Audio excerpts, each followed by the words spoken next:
open, drill a hole through the door jamb right about there and there.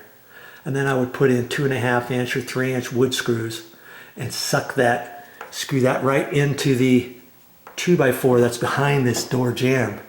Then that would suck this part of the door jamb right in here. It would kind of push that in depending where your shims are located, how tight your shims are to the back side of the door jamb. And that's why I put 2 screws in there, usually not 1. But you got to put them in fairly close there because you don't want to put them out too far because your sheetrock is from this edge over 1/2 inch. That's your sheetrock. So you can't ram a long screw right into the edge of that. So you got to kind of get it over here close and then kind of put it in at a very slight angle so you don't get just the edge of your 2x4. You know what I mean?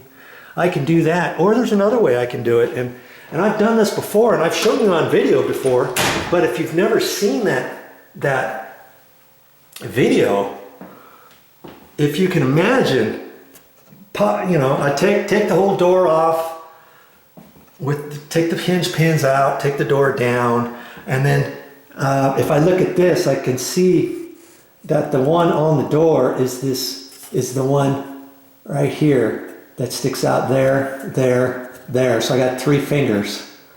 Those are attached to the door, right? That's that hinge. So I take the hinge with the crescent wrench and tweak it just a little bit to the right.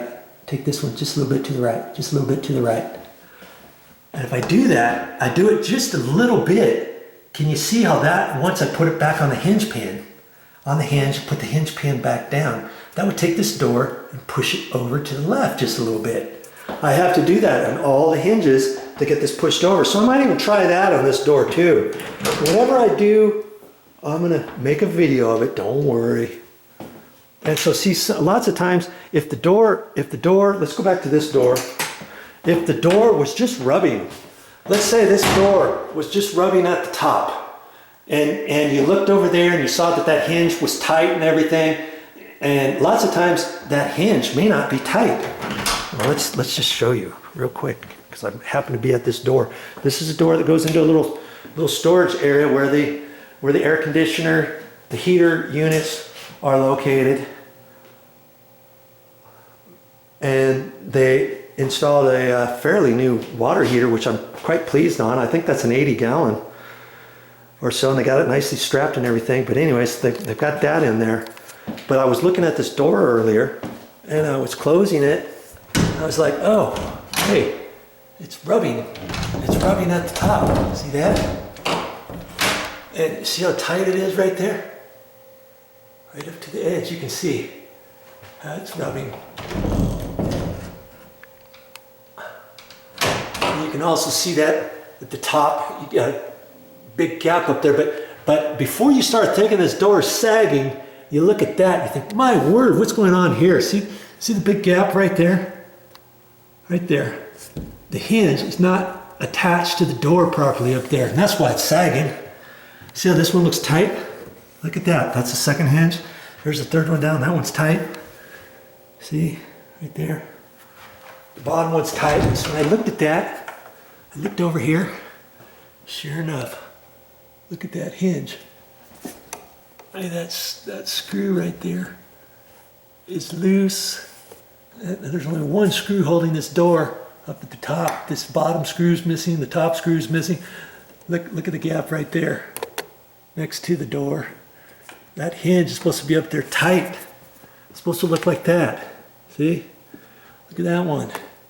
No way that looks the same. So before I even think this door's sagging, I'm gonna have to fix that. And hopefully these screws, all these screws, that screw could be stripped. These other 2 could have been stripped, and maybe that's why they fell out. When I put the new screws in, I might have to get some that have bigger threads without getting the head that's too big of a head that sticks out too far. And or longer screws. But see, this door is a hollow core door, and the side rail only sticks over so far. And so just because I have a long screw in there and think, oh, I'll just ram a long screw in there and I'll hit something, well, it's from about here over, it's hollow. It's only solid right about that, like that, depending. You know, some doors, if it's a solid core door, this would be thick. You could then ram a screw in there. But so I might not be able to fix it that way. I may have to take the door down. What do you think Joe might have to do to fix that? I'll take the door down, put this hinge, take that section of the hinge off, put some caulking on that. I could put liquid nails, construction adhesive on there, on the door, on the wood, and then just put this on there, tape it on there, and leave it there for the night. Or I might even use white caulking. I've got white caulking, or I could use clear silicone. I'll probably end up using white caulking because then I can wipe it off and clean it up. If I use clear silicone and it sticks out, if you wipe it too soon, it gets into the paint there and then it's harder to clean off. I would just let it goober up there or something, then it gets on your tape and all that kind of stuff. So I might use white caulking and put tape on there and let it set for 2 days. Then put it back up, and I could feasibly stick that door back up there without any screws, because then the caulking is going to hold it, or your liquid nails, your construction adhesive. Liquid nails, I call that. It's a type of construction adhesive. You don't have to use construction adhesive caulking. It comes in a caulk tube. They have different types of construction adhesive, or you could use wood glue, you know, Gorilla Glue, something like that, that goes from metal to wood or whatever. You can glue that and actually bond it right on there. And I might have to do that, then I might have to get some screws and just put the screws in so it looks like the screws are holding it, and just put them in there, you know, snug, and don't over tighten it, because those screws will still spin, you know what I mean? Do that, and then that'll fix that door. Okay, so back to this thing.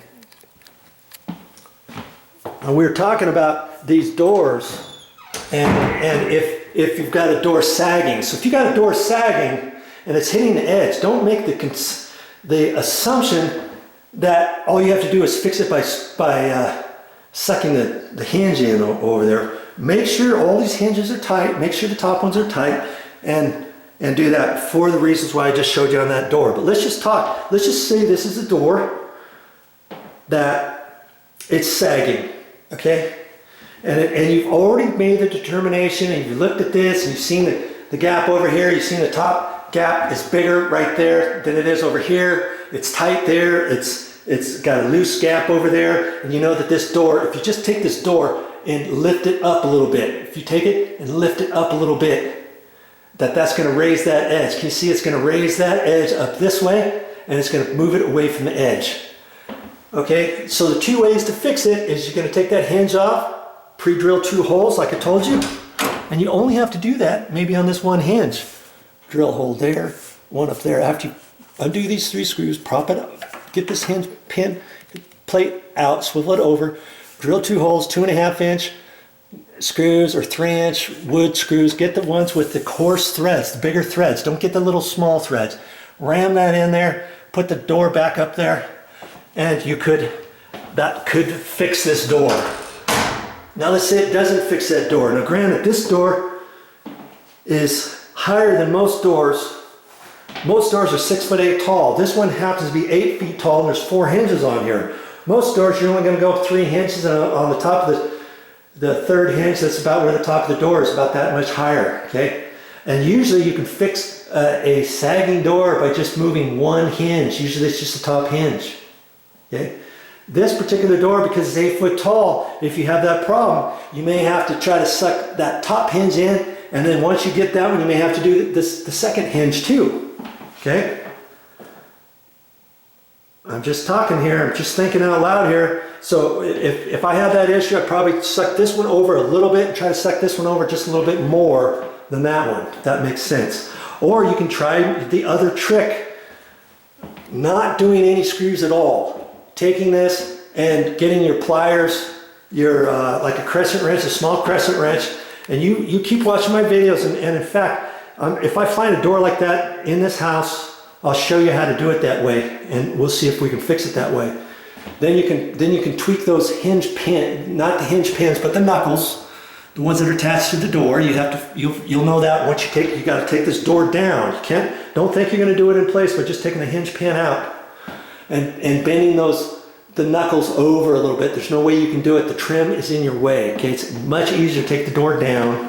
Okay, then you can tweak those hinges. So if I was doing that, and if this door had to be raised up, okay, I would tweak those hinges, those hinge arms, knuckles, I call them. These little parts right here, I call that a knuckle. That a knuckle from there over. Okay, I don't know what the name is. That's just what I call it. See all this black stuff here too? That's going to be something I'm going to have to clean off before the painters come here, or if I don't do it, I'll have to tell the painter. So you can see some discoloration right here. You see this black stuff here, here, and here. And see, there's some up there. Here, there's two little bits here. You think, what on earth is going on? Well, that's from the hinge pin swiveling back and forth, back and forth, back and forth. The hinge pin hitting these knuckles on the inside. Every once in a while, over years, it throws out little bits of black, and it's like greasy stuff.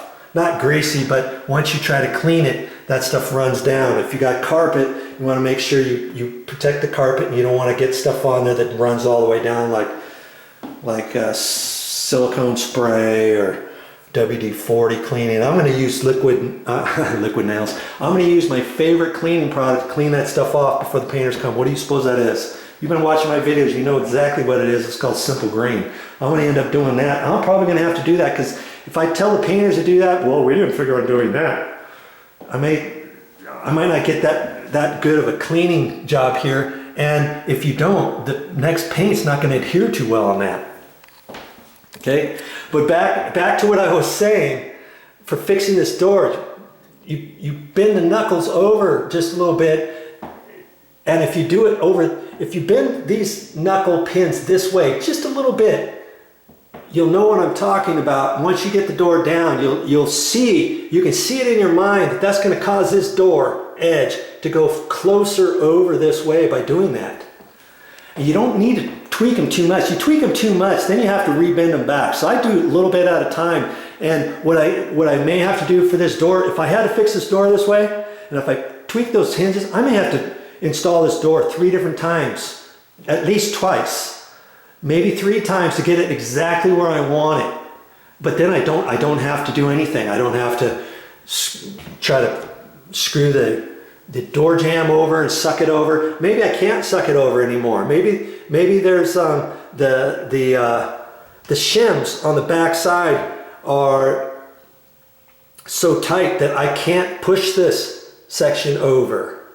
Hardly anything. And maybe when I get done with that, I think, oh, that's all I have to do. And if the door is still like questionable, if it's still rubbing, you think, oh man, how am I going to fix it? Well, you may have to do both things to this door. Now you're tweaking the hinge pins or the hinge knuckles. You think, man, I should have done that first. Maybe I could have done that, and that would have fixed the whole thing. And I wouldn't have had to gone through all this other stuff. You're just going to have to trial and error it and video Joe it. Okay, and one way or another, you'll be able to fix your doors. So if I tweak these, and I could fix it that way. So that's 2 different ways I can fix a door like this. Okay, and incidentally, I have those things on my video channel already. You just maybe haven't seen all my videos. Jeez, by Joe. Yeah, guess how many videos? I think I have 2,685 videos on my YouTube channel right now. But I'm fixing to put way more videos on there. So if you can't find my videos on fixing these hinges, let's say, then you're going to have to go to my YouTube channel.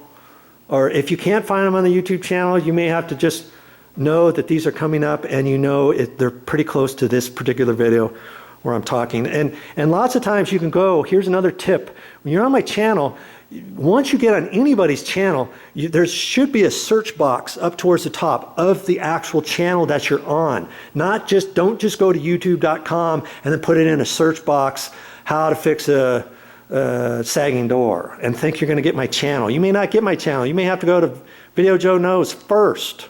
And then on my YouTube channel, if you don't see exactly where I'm at, and you can look, there's a couple different ways you can do it. You can look through my playlists, and I've got lots of things all about doors, or all about toilets, or whatever. You think, oh, okay, hey, 275 videos on toilets?